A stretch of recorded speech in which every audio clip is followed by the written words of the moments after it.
Donc on est dans la troisième partie de la réfutation ou entre guillemets de la mise en garde du frère Bilal al-Aqsari. Et on récapitule, Inch'Allah, il y a un étudiant en sciences qui s'appelle Morjan Abu Daoud, hafidahullah. Il a publié une vidéo sur le frère Bilal qui montre qu'il fait partie d'une confrérie soufie. Et de toute façon, il ne s'en cache pas, car il fait des interviews sur des chaînes YouTube soufis, etc. Il s'en cache pas. Allah, il ne s'en cache pas. En tout cas, le frère Morjan a propagé cela. Et le frère Bilal a répondu dans une vidéo. Et nous, c'est à la vidéo qu'on réagit. On réagit à ce qu'il dit dans la vidéo. Car dans cette vidéo-là, il dit qu'il a fait d'autres vidéos pour expliquer, etc., qui sont plus longues. Et c'est à ces arguments-là qu'il a donné dans cette vidéo-là qu'on va répondre, Inch'Allah. On a vu dans la vidéo précédente quel procédé il utilise. Et ce que les soufis, malheureusement, utilisent. C'est pour ça qu'on les appelle les gens de la passion et les gens de l'égarement. C'est pas lui qui a inventé ça. C'est-à-dire le fait d'avoir une croyance, car on a dit les gens de la passion, ils ont une croyance, et avec cette croyance-là, ils vont chercher dans les textes pour appuyer leur croyance. Et donc forcément, ça va pas coller, ça va être hors sujet. Donc leur croyance, eux, c'est de faire du dhikr d'une manière innovée. Avec l'expérience qu'ils ont eue dans leur soufisme, pour eux, ça développe la spiritualité. Pour eux, ça les rapproche d'Allah, etc. Et ils veulent pas se rapprocher d'Allah comme le prophète sallam nous a montré. Ils veulent se rapprocher d'Allah comme leur chouyour leur montre. Comme eux, ils ont envie. C'est ça les gens de la passion. Donc qu'est-ce qu'ils font? Ils font du dhikr innové. Ils font du dhikr en groupe, ils se balancent, ils sautillent, ils font des avkars qu'on n'a jamais vus, en disant hay, hay, hu, des choses qui sont pas venues dans la sunna. Et pour eux, ça les élève spirituellement. Alors que c'est Shaitan qui joue avec eux, bien sûr. Mais pour eux, ils s'élèvent. Et donc qu'est-ce qu'ils font? Ils font des choses, comme on a dit, ils se balancent, ils sautent, etc. Et après, ils vont dans la sunna pour chercher le même acte qu'eux sont en train de faire, même si on ne le fait pas au même moment, d'accord? Comme on a dit, si je fais du dhikr en me grattant la tête, et je dis, il faut se gratter la tête pour faire du dhikr, et je ramène tous mes amis, et on se réunit à la mosquée, et on se gratte la tête, et on commence à faire du dhikr. On dit Allah, Allah, et on se gratte la tête. Et les gens viennent en me disant, mais ça vient d'où ça? Le prophète sallam n'a pas fait du dhikr en se grattant la tête. Moi, je vais regarder toute la sunna, Bukhari, Muslim, Abu Daoud, tout ça, et je vais trouver un hadith où le prophète sallam il est en train de marcher dans la rue et il se gratte la tête. Et après, je dis, regarde, le prophète sallam il se gratte la tête. Et donc, comme il se gratte la tête et que le dhikr, on peut le faire de manière absolue, c'est am, et ben j'ai le droit de me gratter la tête et faire du dhikr. Ça, c'est exactement leur procédé. Alors que non. Là, ils ont spécifié une manière de faire du dhikr. Et donc, pour spécifier une manière de faire du dhikr, il faut une preuve. C'est-à-dire une preuve qui montre que le prophète sallam a fait ce dhikr-là de cette manière-là. Et on peut plus venir avec les textes généraux. En disant, Allah, il a dit, évoquer Allah, allongé, assis sur le côté. Non. Si tu fais d'une manière précise, tu dois venir avec un texte. Si moi je dis, il faut dire Subhanallah 33 fois, et tu le fais avec tes mains, tu comptes avec tes mains, tout le monde a le droit de me dire, arrête de faire ça. T'as pas le droit de faire ça. Ramène-moi ta preuve. Et moi, je leur ramène un hadith qui montre que le prophète m'a montré et m'a dit de faire du dhikr 33 fois, de dire Subhanallah, Alhamdulillah, Allah Akbar. Si je spécifie une manière de faire, je dois ramener une preuve. Et une preuve qui montre que je dois faire comme ça. Pas un hadith où le prophète me dit, comme il a ramené dans le hadith précédent, où des jeunes gens qui venaient d'Éthiopie étaient contents de l'arrivée du prophète sallam. Et ils ont dit, Mohammed est arrivé. Mohammed Abdul Salih, c'est-à-dire un serviteur pieux, bon, est arrivé. Et ils étaient contents. Et ils commencent à sauter. Ils faisaient des démonstrations, etc. avec leurs armes. Ils ont pris ça pour dire, nous, on va faire du dhikr debout, ensemble, en sautant comme eux. Non. Non. Tu as spécifié une manière de faire. Pourquoi? Parce que si il fallait faire de cette manière le dhikr, après cet événement-là, le prophète sallam l'aurait fait. Aïcha, anha, l'aurait fait. Parce que Aïcha, elle a vu ça. On a vu les hadiths où elle a vu. Et Anas ibn Malik aussi, il a vu ça. Pourquoi Anas ibn Malik, il n'a pas fait ça? Pourquoi Anas ibn Malik, il n'a pas compris comme vous? Parce que nous, on veut le Coran et la Sunna avec la compréhension des compagnons. Pourquoi Ibn Abbas? Pourquoi Omar ibn Khattab? Pourquoi tous ces compagnons-là qui ont vécu cet événement-là, ils n'ont pas dit, tiens, et si on mettait des vêtements tout colorés, comme Harlequin, et qu'on allait dans la mosquée et qu'on commence à sauter et à se pencher, et à sauter comme les gens de Habasha? Parce que le prophète a vu ça.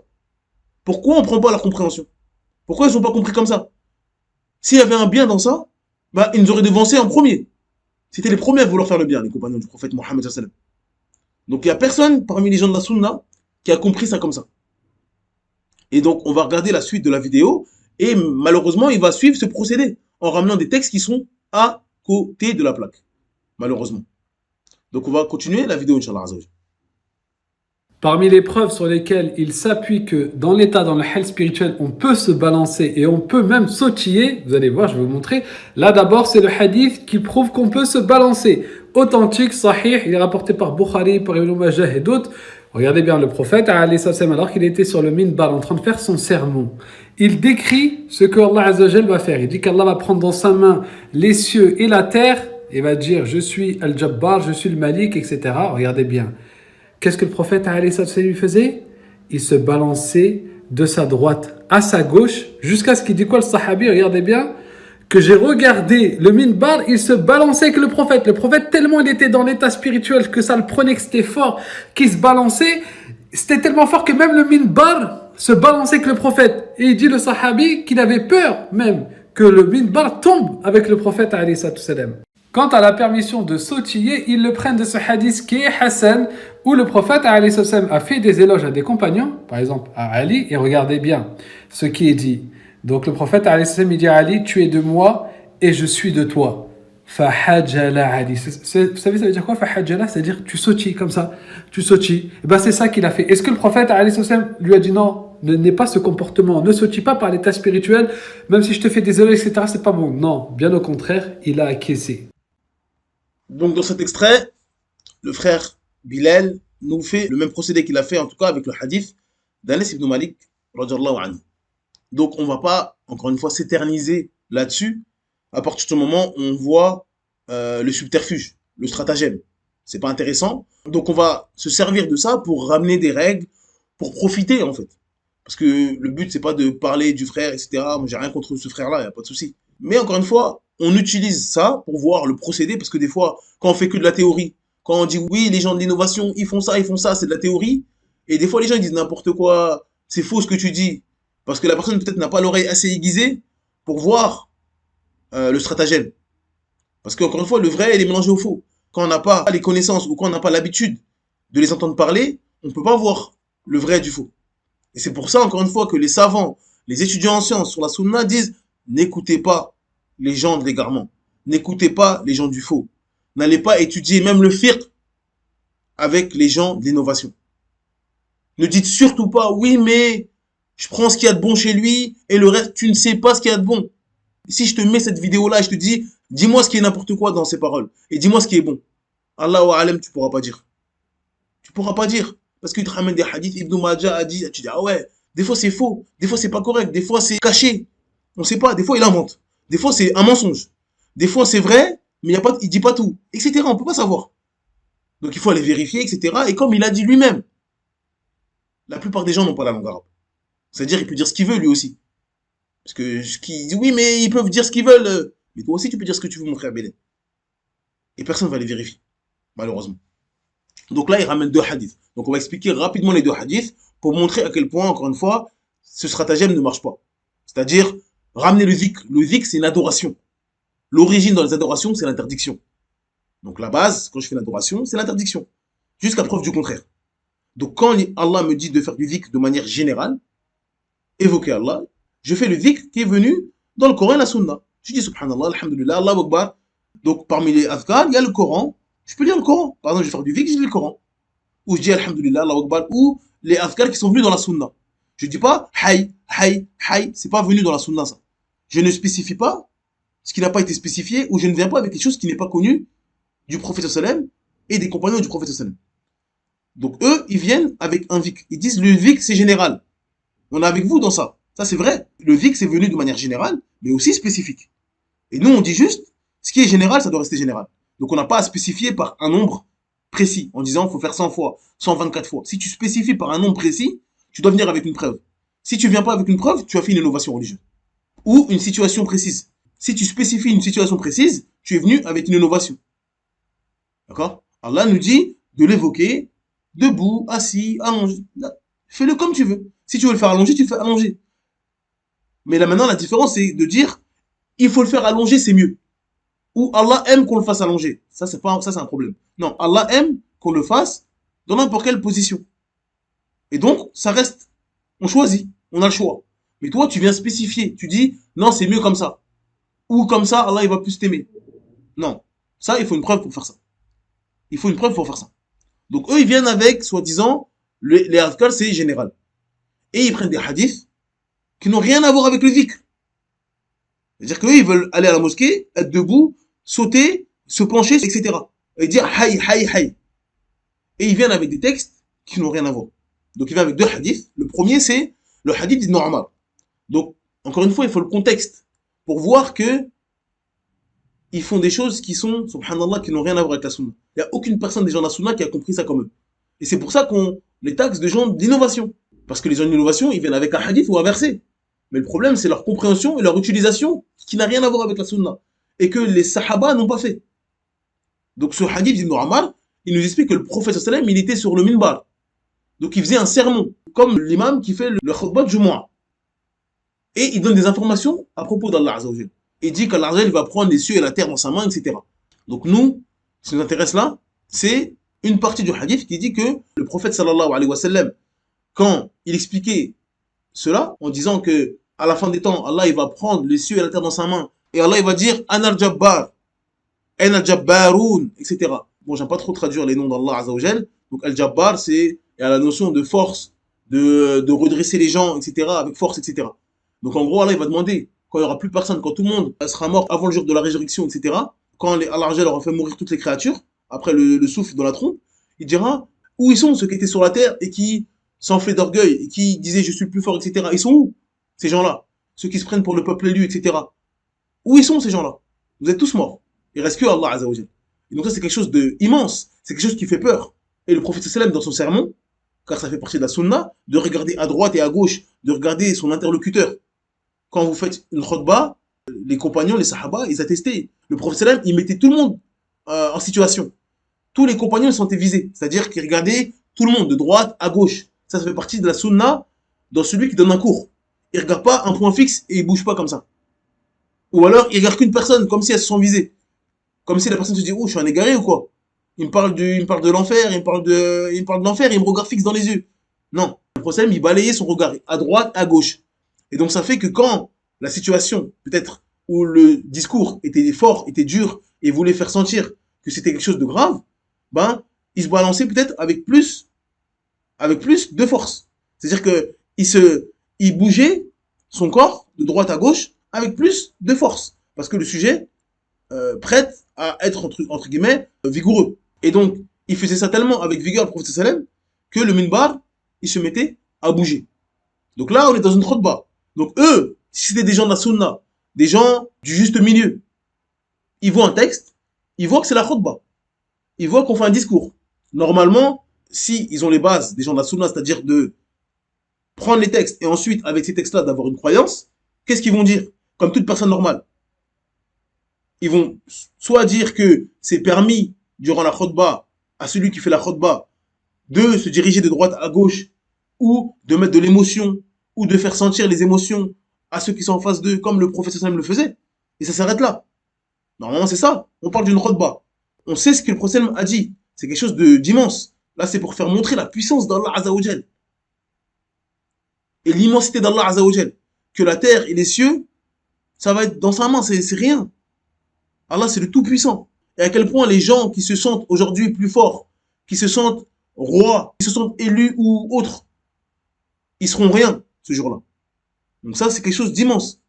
Et donc, ça montre que dans la khutbah, le khatib, celui qui fait la khutbah, il doit faire véhiculer, quand il a envie de montrer, quand il a envie de parler du paradis, quand il a envie de parler de l'enfer, quand il a envie de parler de quelque chose de grave, de faire véhiculer la gravité du message.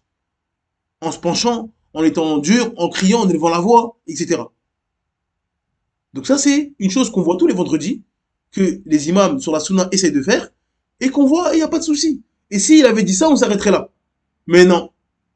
Il vient nous prendre ça pour nous dire qu'on a le droit de se réunir, se mettre debout, et de se pencher de droite à gauche, et en disant El-Hay, ou Hay, Hu. Et on nous dit, mais qui a compris ça comme ça? Qui nous rapporte ce hadith? Barakallahu fi. Ibn Omar. Est-ce qu'Ibn Omar a compris ça comme ça?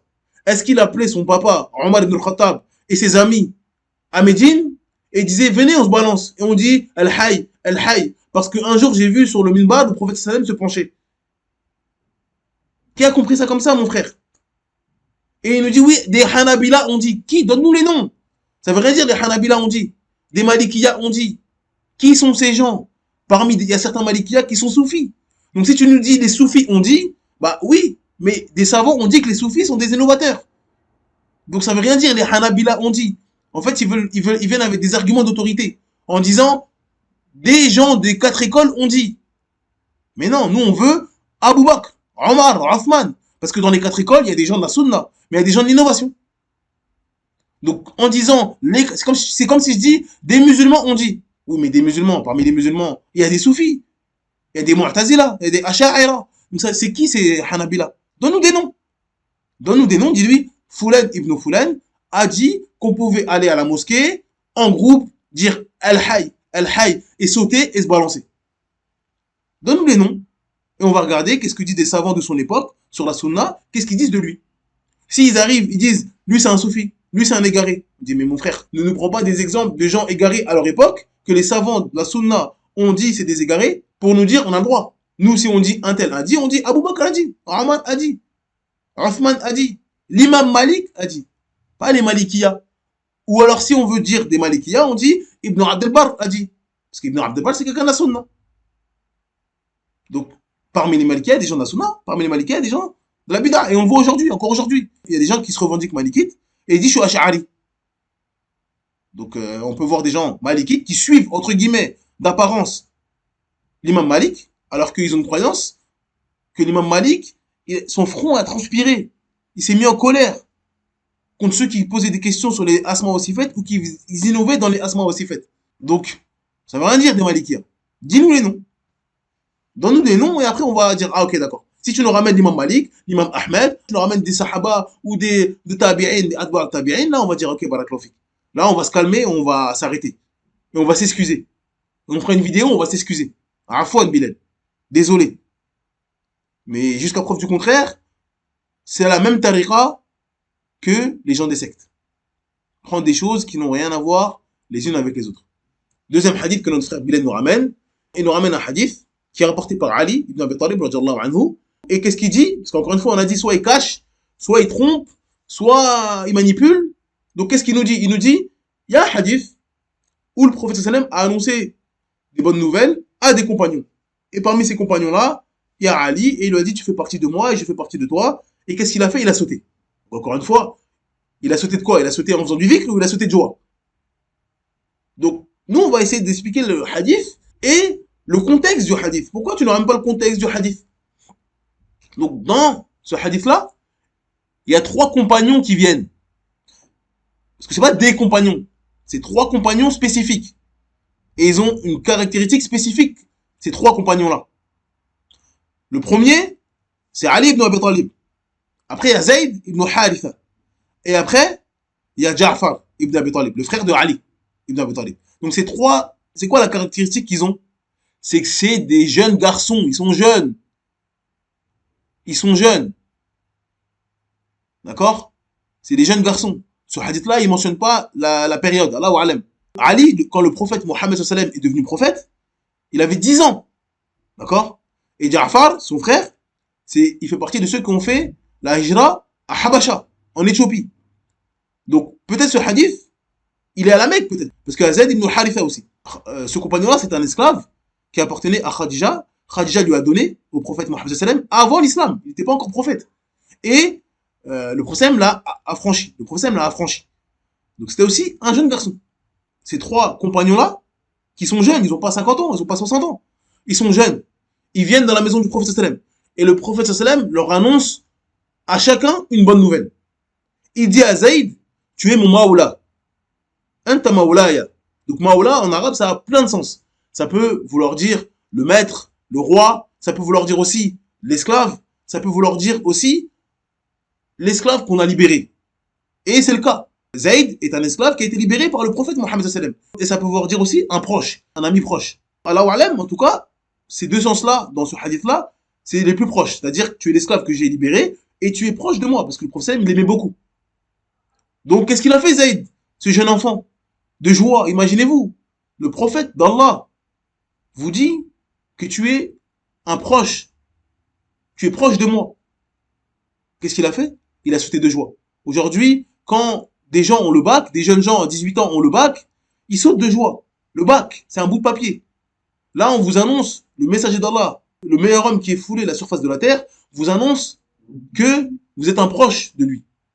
Si aujourd'hui notre shir qu'on aime, qu'on a étudié pendant 10 ans, il nous dit, tu es proche de moi, et je t'aime pour Allah, on va être content. Là, c'est le messager d'Allah. Donc, il a sauté de joie. Ensuite, le prophète sallallahu alayhi wa sallam a dit à Ja'far, tu es celui qui me ressemble le plus physiquement et comportementalement. Donc, tu as mon comportement et physiquement, tu me ressembles. Car Ali et Ja'far, c'est les cousins du prophète Mohammed sallallahu alayhi wa sallam. Donc, tu me ressembles physiquement, tu fais partie de ceux qui me ressemblent le plus physiquement et aussi, tu as mon comportement. Donc, qu'est-ce qu'il a fait? Imaginez-vous, on passe des années à lire la sunna du prophète sallallahu alayhi wa sallam, la biographie du prophète sallallahu alayhi wa sallam, pour avoir son comportement, son edeb. Et là, imaginez-vous, le messager d'Allah vous dit, tu as mon comportement. Tu as mon comportement. Vous n'allez pas être rempli de joie. Et si vous êtes jeune, vous n'allez pas sauter de joie. Si vous avez 50 ans, 60 ans, vous allez peut-être pleurer, vous êtes ému. Comme des compagnons comme Abu Bakr, comme Omar, etc. Quand on leur annonçait des bonnes nouvelles, ils étaient émus, ils pleuraient. Mais ils sautaient pas de joie. Mais un jeune homme, il n'y a pas de mal à ce qu'il saute de joie. C'est pas rabaissant. C'est un jeune garçon. Et Ali ibn Abi Talib, qui était également un jeune garçon, le prophète lui a dit, tu es une partie de moi, je suis une partie de toi. Donc également, il est sauté de joie. Donc là, on est en train de parler de jeunes garçons. Donc si, encore une fois, on fait partie des gens de la sunna et qu'on prend les hadiths, et après, une fois qu'on a lu le hadith, on a une croyance. Bah, qu'est-ce qu'on va dire dans ce hadith-là? Qu'il est permis pour un jeune homme de sauter de joie, d'être content et d'exprimer sa joie. Fin du débat. Il n'y a pas de mal quand votre garçon, si vous annoncez une bonne nouvelle à votre garçon et vous dites voilà, demain on va aller là-bas, ou alhamdoulilah, si tu finis le Coran, tu auras ça, on ira là-bas, et qu'il saute de joie et dit ah oui, demain on va là-bas, on va au parc, etc. Il est content. Même si aller au parc, c'est pas comme la bonne annonce que ces compagnons-là ont reçue, mais c'est un exemple. C'est-à-dire que vous donnez une bonne annonce à votre enfant et qui commence à sauter de joie. Ça convient pas au papa en disant tiens-toi bien, le musulman il se comporte pas comme ça, reste calme, etc. Il y a des papas des fois qui sont durs avec leurs enfants, ou des papas à la mosquée, ou des personnes âgées à la mosquée, ils sont durs avec les enfants, reste assis, bouge pas à la mosquée, etc. Non. Là, ça montre que il n'y a pas de mal pour l'enfant, pour le jeune garçon, d'exprimer sa joie, il saute, il est content, s'il y a une bonne nouvelle. Il n'y a pas de mal. C'est tout. Et on s'arrête là et c'est fini. Mais non, qu'est-ce qu'ils font eux? Ils viennent prendre un hadith comme ça. Bien sûr, ils avaient déjà une croyance avant de trouver ce hadith-là. Ils sautaient déjà comme des kangourous avant de tomber sur ce hadith-là. Mais ils ont vu des compagnons, en la présence du prophète Mohammed sallallahu alayhi wa sallam, sauter. Pourquoi? Ils le disent pas. Ils ont pas dit ils ont sauté en faisant du dhikr. Ali ibn Abi Talib, Ja'far ibn Abi Talib et Zayd, après cet événement-là, quand le prophète Mohammed sallallahu alayhi wa sallam n'a rien dit quand ils ont sauté, ils ont pas dit tiens, vu qu'on a sauté et il a rien dit, le prophète Mohammed sallallahu alayhi wa sallam, si on faisait la même chose mais en faisant du dhikr. Ils ont pas dit ça. Ils l'ont pas fait. On n'a pas de hadith qui nous montre ça. D'accord? Mais eux, ils viennent prendre ça en disant on a le droit de sauter. Ils disent pas pourquoi on saute, hein, mais ils disent on a le droit de sauter en islam. Bien sûr, on a le droit de sauter en islam. On a le droit d'être content en islam, il n'y a pas de souci. Et après, ils viennent avec leurs règles qui marchent pas en disant le dhikr, c'est général, donc on fait le dhikr comme on veut. Et ben nous, on fait le dhikr en sautant. On leur dit mais qui a compris ça comme ça? Qui a compris ça comme ça parmi les gens qui étaient dans ce hadith-là? Ali ibn Abi Talib, Ja'far, Zayd. Est-ce qu'ils ont compris ça comme ça? Parmi les savants de la sunna qui ont expliqué ce hadith-là, qui ont expliqué ça comme ça, à part les soufis? Qui? Si c'était bien, s'il y avait un bien dedans, pourquoi Omar? Pourquoi Othman? Pourquoi Ali? Pourquoi ils n'ont pas fait ça? Selon toi, ça te rapproche d'Allah. Pourquoi ils ne voulaient pas se rapprocher d'Allah, les compagnons? C'était les premiers à vouloir se rapprocher d'Allah. Pourquoi ils n'ont pas fait ça? Expliquez-nous. Nous, on a envie de se rapprocher d'Allah. Si vous avez des preuves qui montrent que sauter comme un kangourou dans la mosquée, ça rapproche d'Allah, wallah, on va le faire. Et on va s'excuser. Si ça fait partie de la sunna, on va pas critiquer. Il n'y a pas de souci. On critique parce que c'est une bid'a. Donc prouvez-nous que c'est une sunna avec des règles qui existent en islam. Donc ça veut dire le prophète sallam a fait du dhikr en sautant. Il a dit il a dit al-hayy, al-hayy, et il sautait, et il sautait. Et tous les compagnons, ils sautaient, ils sautaient, ils sautaient. Ramenez-nous ça et on va le faire. Wallah, on va le faire. Encore une fois, on a dit, l'islam, c'est pas ma religion, c'est pas ta religion, c'est la religion d'Allah. Si Allah nous dit c'est bien, on le fait. Encore une fois, on voit que c'est pas intéressant. À partir du moment où on a la règle sur la généralité d'un texte ou la spécificité d'un texte et que c'est pas permis de rendre spécifique quelque chose qui est général, tous leurs arguments, ils vont tomber à l'eau. Donc ça ne nous intéresse pas, encore une fois. On va pas s'acharner trop sur les explications du frère qui sont bancales. Et encore une fois, il a dit qu'il a fait une vidéo dessus, mais bon, je l'ai pas vu, donc faut pas dire quel argument il a ramené pour nous expliquer que les compagnons ont fait ça. On fait ce qu'ils font dans leur secte. Kalkaria, s'il a des textes, il n'y a pas de souci, marhaban. Donc nous, on va utiliser ce que le frère a ramené pour parler d'une chose qui est très très importante. C'est ça qui nous intéresse. C'est les règles. C'est comment se comporter en tant que musulman. Des choses qui vont nous arriver tous les jours. Et on va être confrontés tous les jours. Le but, c'est pas de parler pendant 1 heure sur le frère Bilal, etc. Non, on prend ça pour en tirer des grandes règles. La parole du frère, ça nous a permis de tirer les actes du prophète Mohammed sallallahu alayhi wa sallam. C'est important. Les actes, c'est important de bien comprendre les actes du prophète Mohammed sallallahu alayhi wa sallam. Dans la sunna, on a des textes où il y a les actes du prophète. Le prophète sallam a fait des choses. Et donc ça, il faut bien le comprendre pour pas s'égarer et pour pas qu'on se fasse égarer par des gens. En disant, le prophète l'a fait, ah! Et après, on est bloqué. Ah oui, le prophète l'a fait, ah oui, c'est... Je peux rien faire. C'est important, les usul fiqh.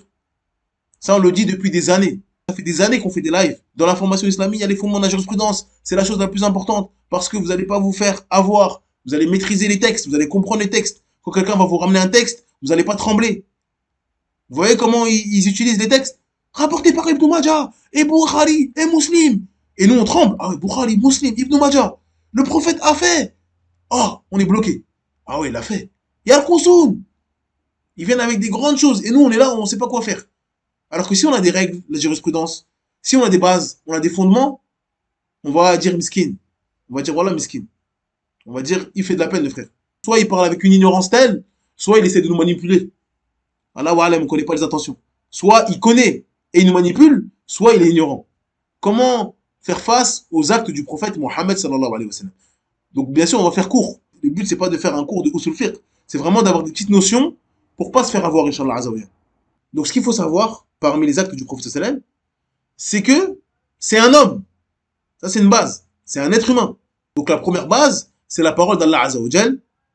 قل إنما أنا بشر مثلكم يوحى إلي أنما إلهكم إله واحد فاستقيموا إليه واستغفروه وويل للمشركين. Dans la sourate 41, au verset 6, d'après la traduction approximative, Allah Azzawajal dit, je ne suis qu'un homme comme vous.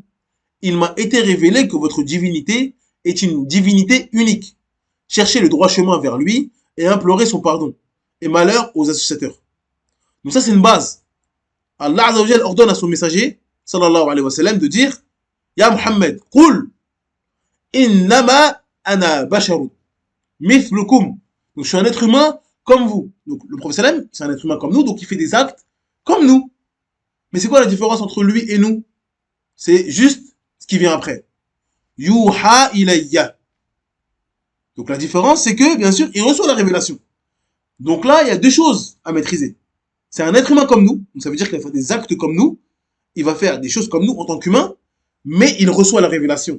Et donc, il va dire et faire des choses qui viennent de la révélation. C'est-à-dire qu'on lui a révélé, on lui a dit de faire ça, et on lui a dit de dire ça. Donc c'est comme ça qu'il faut comprendre les actes du prophète sallam. C'est un être humain comme nous, mais à la fois, c'est un prophète. Donc, pour résumer, vraiment résumer de manière simple, simplifiée, parce qu'il y a beaucoup de paroles de savants concernant cela, on va résumer les actes du prophète en 3 catégories. Il y en a beaucoup plus, mais on va résumer les actes du prophète sallam en 3 catégories. Parce que dans ces catégories-là, il y a des sous-catégories aussi. Mais on va résumer en 3 catégories. Donc il y a 2 catégories qui ne posent pas de problème. Et il y en a une, c'est là où parfois les gens ils viennent avec des choses bizarres. Donc la première catégorie, c'est les actes que le prophète sallam a fait en tant qu'être humain. Donc c'est un humain, il est comme nous, on a dit. Donc il fait des choses, il respire, il cligne des yeux, il se gratte la tête, il marche, il va aux toilettes, il fait des choses d'humain. Et donc là, il n'y a pas de problème en disant que ces actes-là, c'est pas des adorations en soi-même. C'est-à-dire que quand on fait ça, on se rapproche pas d'Allah en faisant ça. C'est-à-dire que si on cligne des yeux, on doit pas dire pourquoi tu clignes des yeux. Je cligne des yeux parce que le prophète il a fait, j'ai des hasanats quand je cligne des yeux. Non, le prophète a cligné des yeux parce que c'est un humain. Et moi, je cligne des yeux parce que je suis un humain. Le prophète sallallahu alayhi wa sallam a respiré parce que c'est un humain. Et moi aussi. Pareil pour aller aux toilettes. Pareil pour sourire. Pareil pour n'importe quelle chose que les êtres humains font. On n'a pas le droit de se rapprocher d'Allah en disant le prophète sallallahu alayhi wa sallam l'a fait, alors que c'est parce que c'est un humain. Quand c'est des choses claires d'humain. Comme on a dit, aller aux toilettes, cligner des yeux, bailler, etc. Et il y a aussi des choses dans le commerce. Acheter, vendre, etc. Ça, c'est des choses que tous les humains ils font. Donc ça, c'est la première catégorie. Il n'y a pas de problème là-dessus. Il n'y a personne qui dit, si on fait ça, c'est une adoration, on va au paradis, quand on va à la selle, etc. Parce que le prophète sallam est allé à la selle, donc on fait comme lui. Non. C'est un humain, on est des humains. Il est comme nous. On ne parle pas de faire la dora quand on va aux toilettes, de dire bismillah avant de manger, non. Ça, c'est une chose que le prophète sallam a dit. On parle des actes. La parole, c'est autre chose. La parole et les actes, c'est deux choses différentes. Dans les actes, il y a ihtimal. On peut comprendre que le prophète sallam a fait ça en tant qu'humain et aussi en tant que prophète. Alors que la parole, non. Pourquoi? Parce que c'est pas le même verset qu'on a pris. Le verset par rapport à la parole, c'est وَمَا يَنْتِقُ عَنِ الْهَوَى إِنْ هُوَ إِلَّا وَحْيٌ يُوحَى. Et il ne parle pas sous l'effet de la passion. Ce n'est qu'une révélation inspirée. Donc quand le prophète nous dit faites ça, dites ça, là, il n'y a pas de débat. C'est l'adoration. D'accord? La base, quand le prophète nous dit de faire ça, de dire bismillah, de dire ça, de faire ça, de prier comme ça, etc. Quand le prophète nous ordonne de faire quelque chose, nous dit faites ça, etc. La base, c'est qu'on a des hasanats quand on le fait. Alors que les actes, il faut regarder l'acte. Il nous a pas dit de le faire, il nous a pas dit de ne pas le faire. Juste, on a des textes qui nous montrent qu'il l'a fait. Donc, il faut pas se faire avoir. Parce que beaucoup de gens, ils manipulent les musulmans en jouant avec la parole du prophète sallam et les actes. Il faut maîtriser le chapitre des actes du prophète sallam et il faut maîtriser le chapitre de la parole du prophète sallam. Quand on dit le prophète sallam a dit, c'est pas pareil que le prophète sallam a fait. Et donc ça a des jugements différents. Ça, c'est des chapitres qu'il faut maîtriser. Ça fait partie des usul fiqh, des fondements de la jurisprudence.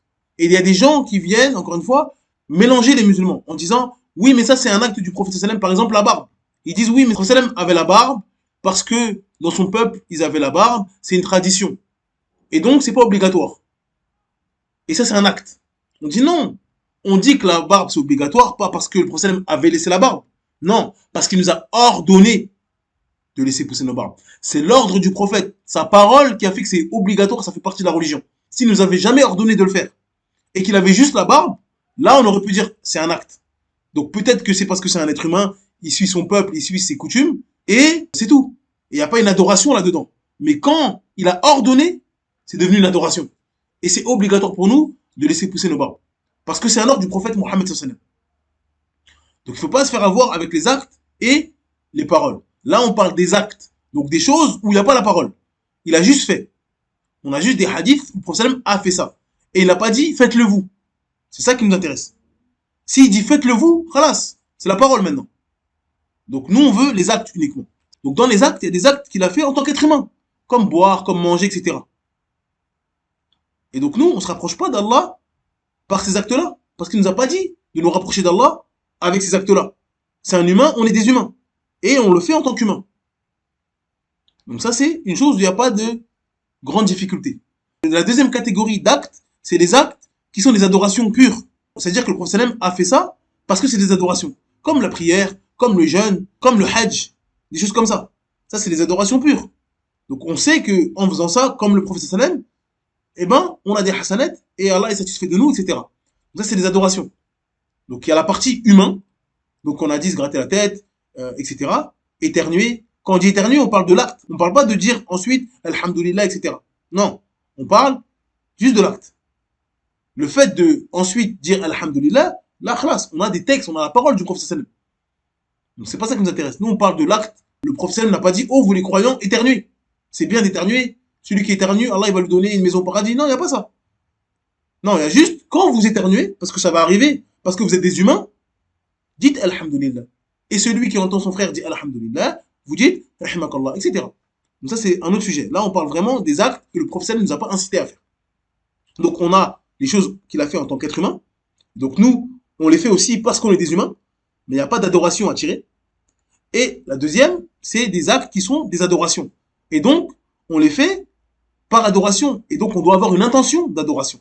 On ne les fait pas comme ça, on est des humains, non. On dit, on a une intention pour se rapprocher d'Allah. Donc, il faut avoir la même intention. Il faut suivre le prophète sallam, même dans l'intention. Si le prophète sallam avait l'intention de faire une adoration, et il a fait une adoration, nous, on doit avoir l'intention de faire l'adoration, et on doit faire cette adoration comme il l'a fait. Si le prophète sallam a fait un acte, et il l'a fait en tant qu'être humain, nous, on n'a pas à venir émettre l'intention d'une adoration, alors qu'il l'a fait parce que c'est un humain. Là, on a contredit le prophète Mohammed sallam. On n'a pas suivi. Le prophète sallam a une intention, qui est de faire une chose en tant qu'être humain. Et nous, on fait la même chose que lui, mais on le contredit dans l'intention. On a contredit le prophète Mohammed sallam. On doit le suivre dans l'acte et dans l'intention aussi. Donc, s'il l'a fait par adoration, on le fait par adoration. S'il l'a fait en tant qu'être humain, on le fait en tant qu'être humain. Donc, ça, c'est les deux choses qui sont simples, entre guillemets. Une chose qui est une adoration pure, et une chose qui est, entre guillemets, naturelle. En tant qu'être humain, on le fait. Le problème, c'est la troisième. C'est-à-dire des choses que le prophète sallam a fait, et on ne sait pas s'il l'a fait par adoration, ou en tant qu'être humain, ou parce qu'il suit son peuple, ou parce que c'est sa personnalité à lui. C'est là que les savants ont divergé. Qu'est-ce qu'on fait de ces actes-là? Il y en a, ils ont dit, l'origine dans les actes, c'est que c'est mustahab. C'est-à-dire que peu importe si on ne sait pas pourquoi il l'a fait, on dit qu'il faut le faire et c'est bien de le faire. Ça, c'est les savants de la sunna, attention. Et c'est bien de le faire. D'autres ont dit non. Il faut avoir un indice en plus qui montre que c'est une adoration. Et Allah wa alam, en tout cas moi personnellement, je vois que c'est la vie le plus juste. Et Allah est le plus savant. Parce que l'origine, dans les actes, dans les adorations, c'est bari'atu dhimma. C'est-à-dire que nous, on ne doit pas faire des adorations. À la base, on est libre. On ne doit pas le faire. Il faut un dalil en plus qui nous dit faites ça. Il faut un taklif. Donc Allah nous dit faites ça. C'est bien. Jeûnez, priez. Et là, on le fait. Mais l'origine, c'est qu'on ne doit pas le faire. Donc si on a un acte du prophète sallam où il n'y a pas de parole, le prophète sallam ne nous a pas dit faites ça. Il a juste fait comme ça. Et que c'est pas une adoration. C'est-à-dire c'est pas en prière, c'est pas l'appel à la prière, c'est pas des choses qui sont des adorations. Où on a des textes que c'est des adorations. C'est en tant qu'humain, il l'a fait. Mais on ne sait pas trop. La base, c'est que c'est permis de le faire. Attention. C'est permis de le faire. Donc, c'est-à-dire, on le fait en tant qu'être humain. Et on ne doit pas le faire avec l'intention de se rapprocher d'Allah. Encore une fois, c'est un avis des savants. Il y a des savants qui disent c'est bien. Il faut le faire. C'est pour ça que vous allez voir, par exemple, des imams, le jour du vendredi, faire la khutbah avec un bâton. Donc, il y a certains hadiths qui nous montrent que le prophète, il a fait la khutbah avec un bâton. Il a fait la khutbah, il avait un bâton, il se tenait. Mais maintenant, il a pris un bâton parce que tenir un bâton, ça fait partie du Jumu'ah. Ou alors, il a fait pour lui parce que peut-être qu'il avait besoin de se tenir. Peut-être parce que les Arabes, à l'époque, certains, ils marchaient avec un bâton. Pourquoi il a fait ça? Est-ce qu'on a un texte où le prophète m'a dit prenez un bâton, oh vous ceux qui faites la khutbah, prenez un bâton? On n'a pas de texte. On a juste son acte. Certains ont dit il a fait pour le Jumu'ah, on le fait. D'autres ont dit non. Les Arabes, c'était connu qu'ils faisaient ça, ou lui, il a voulu faire ça. Donc nous, Allah wa alam, moi je vois la vie le plus juste, wallah wa alam, c'est que il faut une ziyada. Il faut qu'il y ait un texte qui nous montre que le prophète sallam l'a fait par adoration. Et donc si il y a un texte qui montre qu'il l'a fait par adoration, alors on le fait par adoration. S'il n'y a rien, on peut le faire, parce que le prophète a fait, on ne peut pas dire que c'est haram, mais on ne doit pas avoir l'intention que on se rapproche d'Allah par cet acte-là. Parce que on n'a aucune preuve que le prophète s'est rapproché d'Allah par ça. C'est quoi ta preuve qu'il s'est rapproché d'Allah par ça? Il n'y a pas. Peut-être qu'il a fait en tant qu'être humain. C'est comme la bague. La bague, le prophète, il ne mettait pas de bague, le prophète. Le seul moment où il mettait une bague, c'est quand il voulait signer une lettre. Donc, c'est-à-dire qu'il mettait la bague, et dessus, il avait marqué Mohammed Rasulullah. Donc, il prenait la bague, il signait avec ça parce qu'il ne savait pas écrire le prophète Mohammed, et après, il enlevait la bague. Donc, maintenant, certains ont dit le prophète a déjà porté une bague, donc c'est sunnah de porter une bague. Non. Allah wa alam, la vie plus juste, c'est de dire que la sunna, celui qui veut mettre une bague, il met une bague pour la même cause que le prophète a mis une bague. Parce que le prophète n'a pas mis une bague pour se rapprocher d'Allah. Il n'a pas mis une bague tous les jours. Il a mis une bague dans certaines situations. Donc si on veut suivre le prophète, on doit mettre cette bague-là dans la même situation. Wallahu a'lam. Donc ça, c'est les gens de la sunna qui divergent dans ça. Et donc c'est pour ça qu'on dit au frère Bilal, si tu vois un hadith où le prophète fait la khutbah et il se penche de droite à gauche, on te dit, si tu es de l'avis des savants de la sunna, tu aurais tiré de ce hadith-là que c'est permis de le faire durant la khutbah, cela. Et si tu as l'avis que c'est mustahab, c'est bien de le faire, c'est sunna, tu l'aurais fait durant la khutbah. Là où on te blâme, c'est que tu prends ça et tu le spécifies à un autre endroit où le prophète n'a pas fait. Et là, ça rentre dans la bid'a. Et là, tu rentres dans la bid'a. Donc c'est pour ça qu'il faut bien maîtriser les actes du prophète. Et toute personne qui vient en disant « Le prophète l'a fait !» Oui, il l'a fait d'une manière. Mais est-ce que toi, tu fais de la même manière que lui? Parce qu'il a fait comme ça. Et toi, tu le contredis. D'accord? Tu le contredis. Par exemple, si le prophète a mangé une date pour rompre son jeûne, je peux avoir plusieurs avis parmi les savants de la sunna. Si je vois que, comme il l'a fait, c'est une sunna et c'est bien de le faire, je dis, celui qui rompt le jeûne avec une date, c'est sunna. Donc il faut manger des dates pour rompre le jeûne, parce que le prophète l'a fait. Mais je peux aussi dire, le prophète a fait ça parce que à Médine, c'était connu qu'il y avait des dates et que les Arabes aimaient les dates. Et donc il va manger une date. Mais aujourd'hui, 6 mois, dans mon pays, c'est pas les dates, c'est les fraises, c'est les pommes. Eh ben, je mange une fraise et une pomme. Donc, je peux avoir cet avis-là, et je peux avoir l'autre avis. Ça, c'est les gens de la sunna qui ont divergé dans ça. Mais, il n'y a aucune personne de la sunna qui a dit, fais du dhikr en mangeant une date. Parce que c'est ce qu'ils font. On a des hadiths où le prophète a rompu son jeûne avec des dates. Et donc, ils ont dit quoi, les gens de la sunna? Bah, rompre son jeûne, c'est sunna avec une date. Ou alors, ils ont dit, c'est permis, c'est tout. T'as le droit de le faire. Mais, c'est pas une adoration. T'as pas de hasanat. C'est tout. Mais, est-ce qu'il y a quelqu'un qui est venu en disant, tiens, je vais faire du dhikr avec des dates. Je vais dire subhanallah et je vais commencer à compter avec les dates.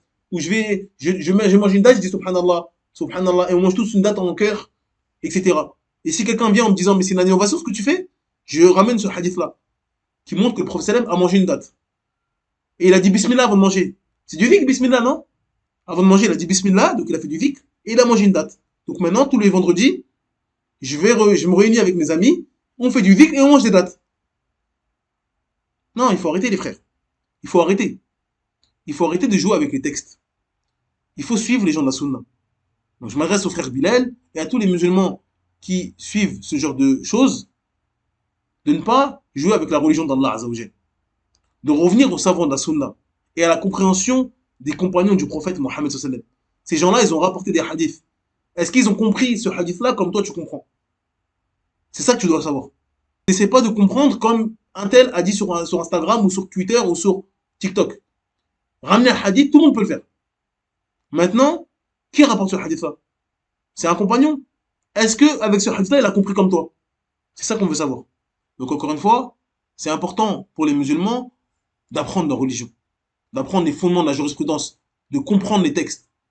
Quand on a une parole, quand on a un acte du prophète sallam, quand on a un acte et ensuite on a la parole, ou alors on a une parole qui contredit un acte, ou un acte qui contredit une parole, comment se comporter? Parce que sinon les gens, ils vont jouer avec vous. Ils vont jouer avec votre religion. Donc apprenez votre religion. On le dit depuis des années. C'est pas normal. C'est pas normal que des frères comme ça, comme le frère Bilal, moi j'ai rien contre lui, mais c'est pas normal qu'ils puissent avoir une audience. C'est qu'il y a un problème des gens de la sunna. Comment ça se fait? Un discours aussi vide. Du soufisme. Subhanallah. Et il y a des gens, oh barakallahu fik, oh alhamdulillah, oh, aujourd'hui, et ils vont dans sa voie. Qu'est-ce qu'on fait? C'est qu'il y a un manquement. Il faut pas juste prendre le frère Bilal et le critiquer, l'insulter ou je sais pas quoi. C'est pas ça qu'il faut faire.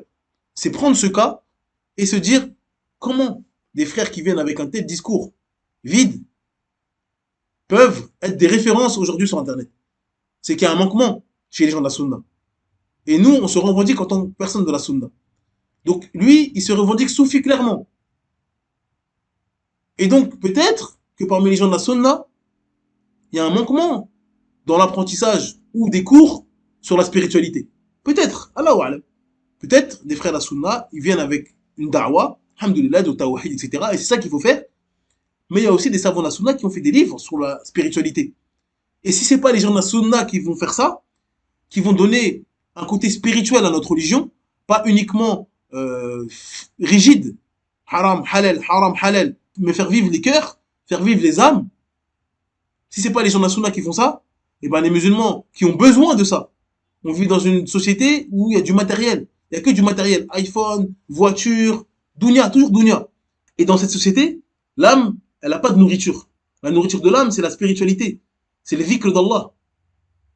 Et donc, si c'est pas des gens de la sunna qui font des livres sur la spiritualité en conformité avec la sunna, comment les compagnons ont atteint un tel niveau de spiritualité avec des livres des gens de la sunna, eh ben, les gens qui cherchent la spiritualité, ils vont se tourner vers des discours comme ça ou vers du soufisme et faire des bid'ah et faire du shirk et faire je sais pas quoi devant leur shir. Non. Donc c'est en fait, il faut prendre ces frères-là comme un rappel pour nous. Qu'est-ce qu'on fait? C'est comme ce qu'on dit à chaque fois avec la Palestine, etc. Certes, d'un côté, il y a les innovateurs, il y a ceux qui transgressent, et on veut qu'ils reviennent vers Allah, et on est fâché, on est jaloux de notre religion, il n'y a pas de souci. Mais aussi, on doit se remettre en question. Comment ça se fait que des gens arrivent à massacrer des musulmans? Comment ça se fait que des gens avec un discours aussi vide arrivent à avoir une telle audience? Que font les gens de la sunna? Donc c'est à nous de nous remettre en question et de dire voilà, il n'y a pas un livre d'Ibn al-Qayyim qu'on peut faire qui va faire revivre les cœurs des musulmans. Parce que c'est ça qu'il est en train de nous faire dire. La spiritualité, on ressent Allah, le prophète dans le minbar, il ressentait Allah, etc. Il est en train de nous faire comprendre que si vous étudiez avec des gens de la sunna, vous allez avoir un cœur dur. Parce que vous allez dire haram halal, bid'a mubtadi', et après il n'y a pas de cœur. Le cœur il est mort. Et non, ça c'est pas ça. La voix des salafs c'est pas ça. Combien de hadiths, Abu Bakr, il pleure, il n'arrive pas à réciter la Fatiha. Il n'arrive pas à réciter la Fatiha. Aïcha a dit au prophète Mohammed sallam quand il était malade, oh messager d'Allah, ne mets pas comme remplaçant pour la prière Abu Bakr, mon père, mets-le pas. Parce qu'il pleure. La Fatiha, c'est bon, c'est fini. On comprend plus ce qu'il dit. Donc paie quelqu'un d'autre. Donc la spiritualité, elle était présente chez les salafs. Et nous, on se revendique suiveurs des salafs. Donc si on a un manque de spiritualité, il y a un problème. Mais c'est pas parce que il y a un problème qu'on doit aller voir les Muqtadi'a et les innovateurs. Donc maintenant, c'est aux gens de la sunna de faire des efforts. Inch'Allah Azzawajal. En tout cas, qu'Allah nous facilite, qu'Allah nous préserve sur le droit chemin, sur la voie du prophète Mohammed sallallahu alayhi wa sallam, clair, limpide, et la compréhension des compagnons, clair et limpide. Et qui nous éloigne des passions et des gens de la passion.